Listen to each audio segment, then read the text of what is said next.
জীবনে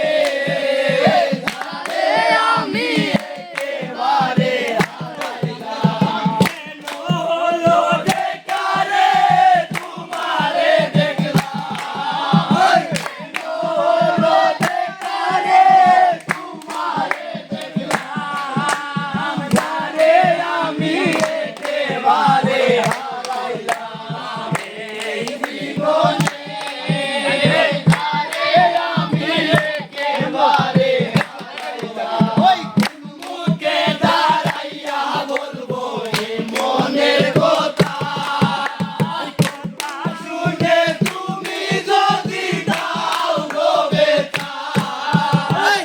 মুখে দাঁড়াইয়া বলবো এই মনের কথা, কথা শুনে তুমি যদি দাও গো ব্যথা।